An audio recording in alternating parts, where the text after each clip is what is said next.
Good morning, isolation. Hi. I know it has been a crazy, crazy time, and we haven't had an episode of Good Morning Isolation in weeks. Um, when this project started about 90 some days ago, uh, my idea was that I'd be bringing news about what was going on during isolation and talk about different programs and art things and society and how it was being in isolation. The world has experienced isolation, and action and change has been caused. Um, in this 90 days, I realized something. If you're a brown, black American or person of color, you've always been isolated. America itself is isolated. We are always in our own little bubbles, in our own little circle. So it took these 90 days for people to wake up and realize what isolation really is. And from that has come change. And just like that, this show itself must change. So this little segment here is the last part of Good Morning Isolation as we bring you our next show, my newest show, America Isolated.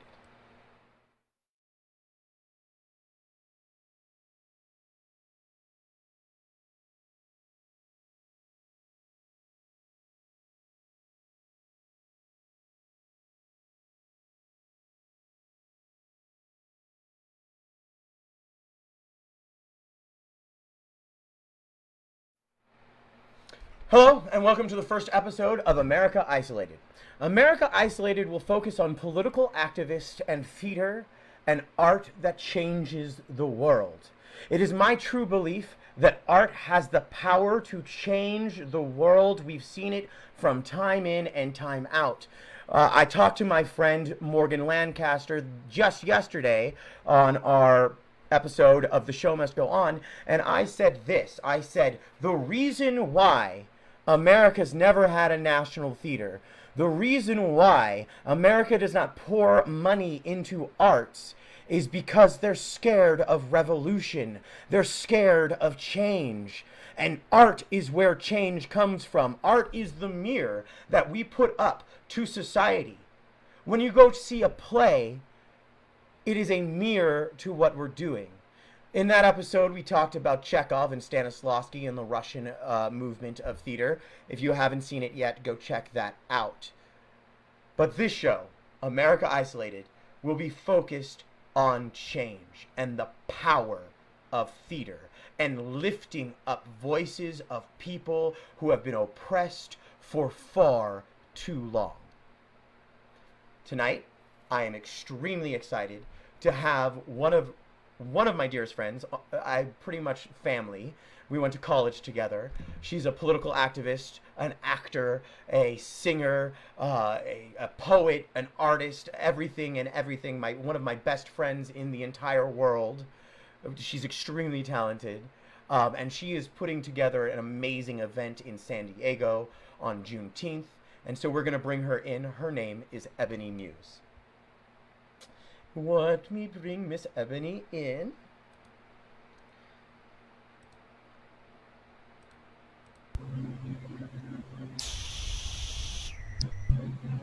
Hello, Ebony!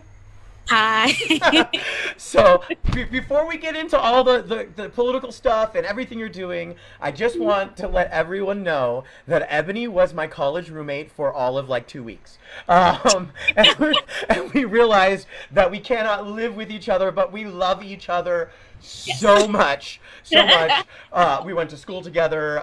We cried together. She came up and did Bear with me when I tried to play an 18-year-old at 28.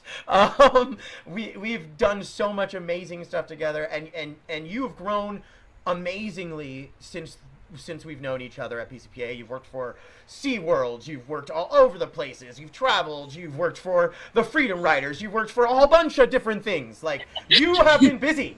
You have been busy. You are an American that everyone needs to see because you are not isolated like most of us, sitting at home doing nothing. You are out there doing stuff. So, with that being said, Ebony, why don't you tell everyone who you are in probably a less frenetic Fox News way that I just did? I mean, that was real good. I don't know if I could top that, though. I don't know if I could top that. Well, yeah, my name is Ebony Muse. I am a singer, actress, what they call a strong mover, and now I guess I could add to that, activist. I'm also a home health aide and assistant supervisor for an extended learning after-school learning program. So that's what I do, and I love life. I love my family. I love my friends. Robert, I love you. And I love my people. Well, yeah. And you're no joke. See, did you just hear everything she said? She's an artist. She works for home care. She works with children. She's out there. She's not just talking the talk. She's talking it, she's walking it, she's singing it, and she's producing it and bringing people together. That is what she does. So, now, I'm not going to say that I'm the most enlightened person in the world, because we all know I'm not. Ebony knows this. I've changed. If there's one good example that people can change, Robert may be that example. But I know what Juneteenth is. But I don't think many people do, and this is a problem. And let me say this first. The problem with our education system is we're not teaching about our people. We're so busy talking about effing Queen Elizabeth and what she's doing that we're forgetting to teach our own history. So with that note, I'm taking it to Ebony. Ebony, what is Juneteenth? What is Juneteenth? Well, it's very simple. It is an Independence Day for African American people, or Black people in America, depending on what title that you decide to keep. But it was established in 1865 when General Major Granger, I believe that's his name, Granger, that's what it is. Major General Granger finally took his troops into Galveston, Texas, and let them know that the slaves were free. And so from that day on, Black people celebrated June 19th as the Day of Independence. It's that simple. It's the day where we were actually free. America celebrates July 4th, but Black people weren't free July 4th. Gay people weren't free on July 4th. Who really was free on July 4th? White men. Exactly. And let's note that this happened in 1865, 2 years after the slaves were actually released. So this happened in 1863, but Black people were not free until 1865. How ridiculous is that? So yes, we celebrate. Unfortunately, it is not a national holiday, but in Texas, it is a holiday. So Texas celebrates it, and people get, they get to take off work. They get to do all those things because they recognize it as something that is important to people there. Even as personally, as backwards as Texas can be, they got this right. They got this right. And I feel like if they can get this right, the rest of America can get it right. If they want to do something, because America tries to pacify us people of color with very small things in order to get us to be quiet for a while. And I think if you want to do that, if you want to do the very least possible, since that's your track record, let's try Juneteenth for Black people at least. Well, and here's my thing: is Juneteenth is Independence Day for everyone. Like, I know it's a Black holiday, but it's Independence Day for everyone. Here's the thing. If we don't celebrate the good things in our country, the good things that happen, and listen, all my Jewish loving brothers and everyone should know this too. This is like Moses coming in and saying, let my people go. The slaves are now free. We need to celebrate that. We celebrate. Americans are so darn good about getting drunk and having a damn hot dog, or having a taco and having a shot of tequila, or Cinco de Mayo, or going down to New Orleans and pretending like we're all religious all of a sudden out of nowhere and celebrating, Mardi Gras. Why don't we celebrate something good in our community and in our country? Like, it's sad. How many years? That's not going to happen. That's not going to be a thing, and unless we as Black, and I say this, we as Black people, we need to bring more emphasis to this holiday in order for it to make a change. Because the more we celebrate it, because over the years, like at first it was very big when it started, then it petered off, and it wasn't until the civil rights movement that it got big again, and then now it petered off. And then now we're having this issue, and it's kind of big again. People are talking about it, at least in San Diego. People are talking about it. People are trying to actually make a petition is out there in order to try and make this a national holiday. And I feel like as Black people and people of color who want to support us, we shouldn't have to have a national catastrophe for Black people or for people of color in order for our holidays to be important to other people or even ourselves. So instead of letting ourselves be pacified by whatever little things that America wants to throw us, or letting things peter off, we need to keep moving forward, because it's not going to be important to anybody else unless it's important to us. Oh no, it's the truth. It's the truth. And me being a person of color and also being gay, I have the same issue with my gay community. I'm like, why aren't we pushing for Harvey Milk to have his own national holiday? Like, we tend to lift up the wrong people in this country. And not only do we do that in holidays, but we also do that in our art.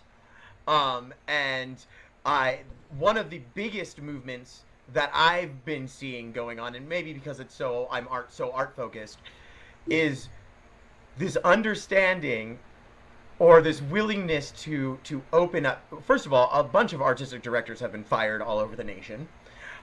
Recently, like, racism has been opening up. People are willing to talk about it.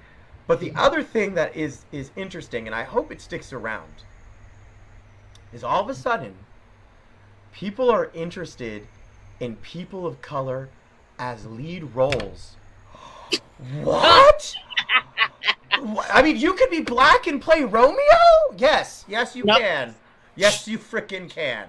What? So in my area, I definitely see that we've heard a lot of pandering on that aspect.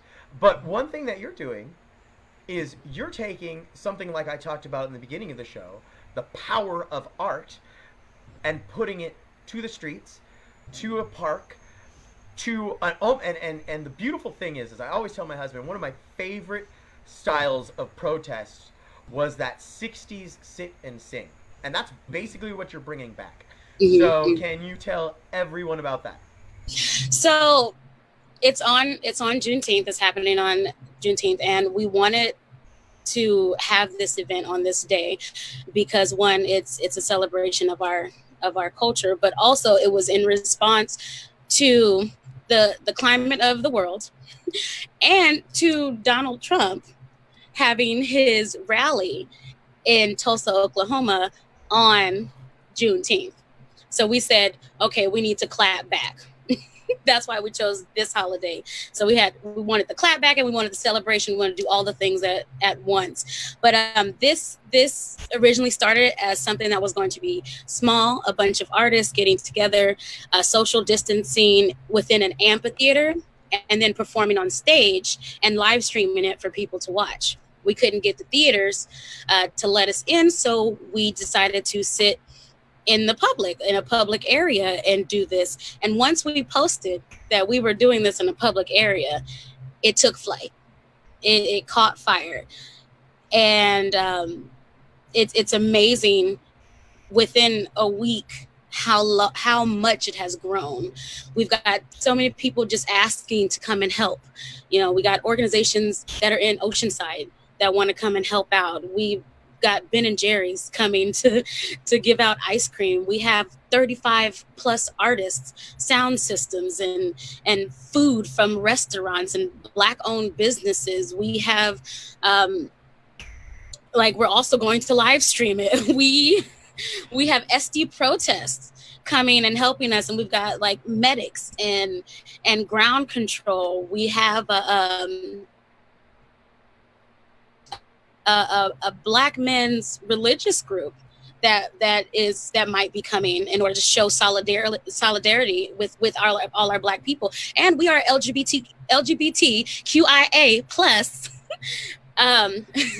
inclusive. So we have transgender people performing, gay, lesbian people performing. We have photographers, videographers. Like, we wanted to make sure we sent the message that when we say it's artists for Black lives, it's all Black lives. You know, we're not going to leave anybody out. It doesn't matter whether you're a religious fanatic or not, that those men are religious fanatics. I just want to put that out there because they're the only ones I mentioned. It doesn't matter whether you are a part of what I call alphabet community, which is the gay community, for those who didn't catch that. Instead of saying the tongue twister every time. Right, that's what I call them, the alphabet. Look, I'm part of the community. I'm the B. So we the alphabet, okay? You know, whether you're alphabet community, whether you are considered an Uncle Tom, or you are uppity Black, if you are somebody that lives in a projects, if you are somebody who's comfortable, if you are somebody who has nothing but white friends, as long as you are Black, because at the end of the day, you are still Black. At the end of the day, you can get pulled over, stopped, frisked, killed because you are Black. I don't care where you come from. And I don't care if you are a Black person from another country either. You know what I mean? You could, it doesn't matter. That's why we say Black lives instead of African American lives. You know, so it's to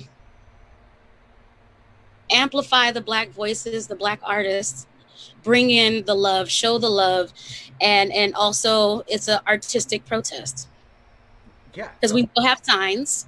We have art on the Laurel Street Bridge that will be there from our visual artists, so they can make signs, they can make portraits, whatever they could, big pictures, and we're putting them up on the bridge, and people can. It's an art walk, so they can walk through the art, and then they can walk to us in order to finish the protest. And I think, I'm not gonna say unfortunately, but I have a feeling that we might end up having a march attached to it, because if enough people go to the art walk and walk to us, it's gonna end up being a march. Yeah. I mean, it sounds amazing, Ebony. Like, it sounds beautiful. It sounds like the 60s. It sounds like, it reminds me of what Whoopi Goldberg and all them were doing up in Berkeley and in San Francisco. Mm-hmm. You know, it sounds amazing, for one. It sounds amazing, and it just sounds like a lot of work and very, very, very expensive.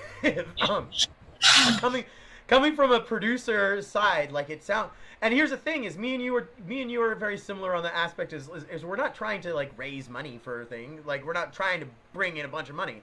It's about giving the art to the people and showing the art and using the art as our protest. And you're raising money, obviously, for other organizations, but you're also raising money to help put on this thing, because it is very expensive.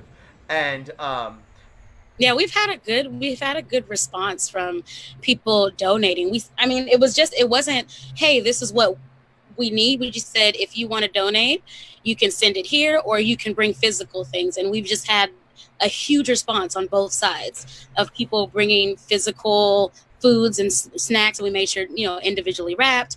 I have my costumer from when I did Hairspray. She handmade 50 masks for this event, and a lot of them have African fabric, and I'm Oh. so excited. And music fabric. So she did it. She was like, black and music. I was like, yes, yes, thank you. I love you. And she's an ally, you know. It was great. And she was like one of the first people to respond. It was really amazing. I've had a great team that I made, as well as a great set of allies who even knew that they're not officially a part of the team, but they were like, I don't care. This is, what do you need me to do? And I've had them get information from me about the city. I've been educated a lot about city rules and the happenings of the things in San Diego, which I never felt, as far as San Diego, that I had to be too knowledgeable about, mainly because San Diego in itself has been very quiet. Yeah. As far as political stuff, San Diego is very, very quiet, and I didn't like that. I didn't like that when it came around. When it came around to this, I was like, I didn't like that. So that's another reason why I want to do this, because I felt that San Diego artists were way too quiet for my liking. Well, I always say, here's my thing. I always say that silence itself right now is racism. Like and I know I've gotten in a lot of trouble lately for opening this mouth and talking about how I feel, and all I did was start my own TV show. So, Okay. where I'm going to talk about it louder. So, but the truth of it is people are scared when things actually change. And what they do is they latch on to their old racist stereotypes and their old good old boys type organizational aspects, and they try to hurt people from behind the scenes, and they try to use their money to then hurt other people. So here's what I'm saying. I'm going to put this up here right now. This is a little thing to donate. It's at Ebony Muse, at Venmo, and you have to put A4BL on it, and I'm putting it up there so that us, people of color, our allies, poorer people, people who don't have all this money and own buildings all over the world, can put our money into something that matters and use our money to influence. We're going to take some lessons, and I keep on telling people this. We're going to take some lessons from you good old boys. And my other new phrase that I've been liking to say is this. I can love the sinner, and I love everyone, but I hate the sin, and the sin is racism. So I'm just going to use these good old boy tactics and these good old boy phrases that they've been using on us for years, and I'm going to throw them back in their face and see how it feels, because I'm tired of it. And so we're going to make sure that we as a community help our communities grow. Because yes, right now it's about Black lives. And even in Gay Pride Month, gay people are screaming, we need Black lives. Black lives do matter. Because here's the thing. If we don't change the systemic racism, we don't change the problem, this crime against our country, this crime against our humanity, there's no way of growing. Because there's no freedom for any gay man or any gay woman, even with these beautiful things coming out of Supreme Court. And some of those white conservative Republicans are waking up. Even the ones on Supreme Court, they're waking up and they're seeing it, and they're not liking what their country's becoming. If we don't solve this problem with Black Lives Matter now, if we don't solve it, and we don't change our systems completely, and it's not just the police system, it's our education system, it's our healthcare system, it's everything. Everything is rigged against people of color, and we are tired of it. And until we fix the problem with slavery and black racism, nothing will change. So if you're a gay person sitting at home going, this has nothing to do with me, you are falsely wrong. You are falsely wrong. Because without interracial marriage being okay, gay marriage would never have happened. We have to fight for everyone. If you want to consider yourself, and I am not a liberal. This is the sad thing. I am a conservative. People usually call me a Republican. And then Trump got elected, and I was like, heck no, I'm going to go for the only real Republican, Hillary. So, people call me a liberal, but I'm not a liberal. I am a humanist. I believe in our humanity, and I believe in the things that I was taught by God, by the Bible, by our Constitution, and by everything we've seen in history. If we don't change these things now, if we don't use our own money and start throwing it at causes like this beautiful cause in San Diego, I'm going to put up the poster again right now as I continue to talk. This beautiful, beautiful event in San Diego, it's pointless. And if you're sitting at home and you're silent and you're wondering, oh, well, why are people mad at me? Or why are people ignoring me? Because this is the problem. You're silent. If you don't come out against racism, you are a racist. Plain and simple. And it's people don't understand those microaggressions count. Those little things count. When you let your family members and your friends say the things and you don't agree with them, you forward the racism in your community. It's okay. People don't like call out culture. You have to call people out. You have to let people know this is not okay. Otherwise, it's just going to keep repeating itself. It keeps repeating itself. We have to learn. We have to learn. Otherwise, nothing's going to happen. And unfortunately, I have settled with the fact that I'm probably not going to see a complete change in my lifetime. But please believe that I'm going to keep pushing forward, because it's going to be better for my children and my grandchildren than it is for me right now. Well, and that's another thing. I want to take a moment to address that too. Without the people in the past, without those people who suffered, without those family members who can never know who their mom or grandmother or grandparents are, or great-grandparents, for all those people, that's why we're doing this. And when people, and I got a lot of flack because I went out to a protest, and I'm very like COVID scared, because that's just the way I am. But here's the thing. Black lives are essential. People of color's lives are essential. Gay people's lives are essential. So I'm going to die either way. You're either going to shoot me, throw me into a camp, or rape me and throw me in a water, or I'm going to die of COVID. So why am I not going to make a change? Why am I not going to speak out for all those kids and children that need a future? Because when I see something on the TV, and when I see a black man dying on the TV, I don't see a black man, I see a black child. That's what I see. I see the future of our country. Not now. I see children's necks being stepped on by knees. That's what I see. Because we are all children of this country, and we are all children of God. Mm-hmm. That's agree. Yeah. I mean, that period, point blank. That's what it is. Amen. Right? On that note, Ebony, I am so glad you were my first guest on America Isolated. We will be talking to you soon. We're going to do more collaborations.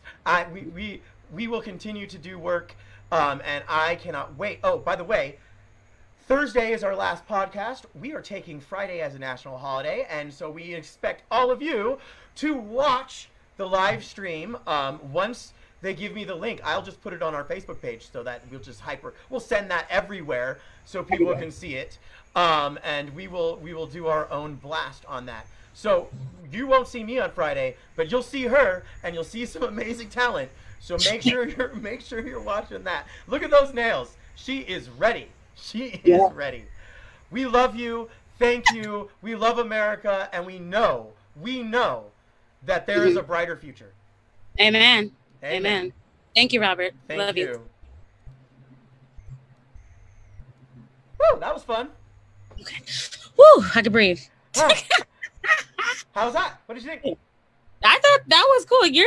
I mean, you've always been so animated, so I was not surprised. But that's great. You sound like have you seen the videos of the Young Turks?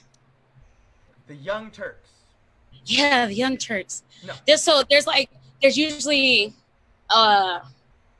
it's one guy. He's like a brown man, and they're called the Young Turks, but it's like different nationalities and stuff like that. But this brown man, and they always posting videos of the police brutality, and they look like they're sitting at a news desk.